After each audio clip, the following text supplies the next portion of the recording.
നമസ്കാരം. ഒരിക്കലെങ്കിലും തോന്നിയിട്ടുണ്ടോ, എനിക്കൊന്നും കഴിയില്ല, എൻ്റെ സമയം മോശമാണ്, എല്ലാവരും മുന്നോട്ട് പോകുന്നു, ഞാൻ മാത്രം പിന്നിൽ? അങ്ങനെ തോന്നുന്നുവെങ്കിൽ ഈ വീഡിയോ നിങ്ങൾക്കുള്ളതാണ്. കാരണം നമ്മുടെ ജീവിതം അവസാനിച്ചിട്ടില്ല, കഥ ഇനിയും എഴുതിക്കൊണ്ടിരിക്കുന്നു. ജീവിതത്തിൽ പലപ്പോഴും നമ്മളെ തോൽപ്പിക്കുന്നത് ആളുകളല്ല, നമ്മുടെ സ്വന്തം മനസ്സാണ്. നമ്മൾ കണ്ണാടിയിൽ നോക്കും, പക്ഷേ കഴിവുകൾ കാണില്ല. നമ്മൾ മറ്റുള്ളവരുടെ വിജയങ്ങൾ നോക്കും, പക്ഷേ നമ്മുടെ ചെറിയ മുന്നേറ്റങ്ങൾ പോലും കാണാതെ പോകും. ഒരു ദിവസം കൊണ്ട് ആരും വലിയവരായിട്ടില്ല. മഴ പെയ്യാതെ നദി ഉണ്ടാകില്ല, വേദനയില്ലാതെ ശക്തിയും വരില്ല. ചിലർ ചിരിക്കും, പക്ഷേ ഉള്ളിൽ തകർന്നിരിക്കും. ചിലർ എല്ലാവർക്കും ശക്തി നൽകും, പക്ഷെ അവർക്ക് ശക്തി നൽകാൻ ആരും ഉണ്ടാകില്ല.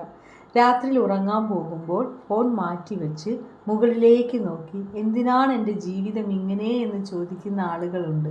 ഈ വീഡിയോ കേൾക്കുന്ന നിങ്ങളും അങ്ങനെയാണെങ്കിൽ ഒരു കാര്യം ഓർക്കൂ, നിങ്ങൾ ഒറ്റയ്ക്കല്ല. എല്ലാവരെയും സന്തോഷിപ്പിക്കേണ്ട ആവശ്യം എല്ലാവർക്കുമില്ല. എല്ലാവരും നമ്മളെ മനസ്സിലാക്കുകയുമില്ല.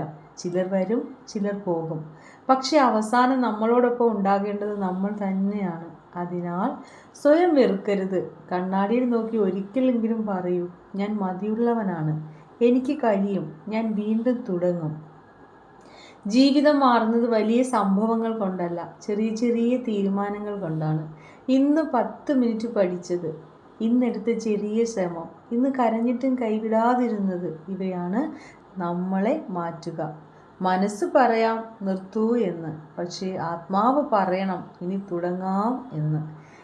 ജീവിതം മറ്റൊരാളുമായും താരതമ്യം ചെയ്യരുത്. സൂര്യനും ചന്ദ്രനും ഒരേ സമയത്ത് ഉദിക്കില്ല, പക്ഷേ രണ്ടും പ്രകാശിക്കും. അതുപോലെ നമ്മുടെ സമയവും വരും. ഇപ്പോൾ ഇരുട്ടാണെങ്കിൽ അത് രാത്രി മാത്രമാണ്, ജീവിതത്തിൻ്റെ അവസാനമല്ല. ഈ വീഡിയോ കാണുന്ന നിങ്ങൾക്കൊരു വാക്ക്, തോറ്റിട്ടില്ല, ക്ഷീണിച്ചിരിക്കുന്നു എന്ന് മാത്രം. അല്പം വിശ്രമിക്കൂ, പക്ഷേ സ്വപ്നങ്ങൾ ഉപേക്ഷിക്കരുത്. ഓക്കെ. ഈ വീഡിയോ ഇഷ്ടമായെങ്കിൽ ലൈക്ക് ചെയ്യൂ, ഷെയർ ചെയ്യൂ, കമൻറ്റ് ചെയ്യൂ. Thank you.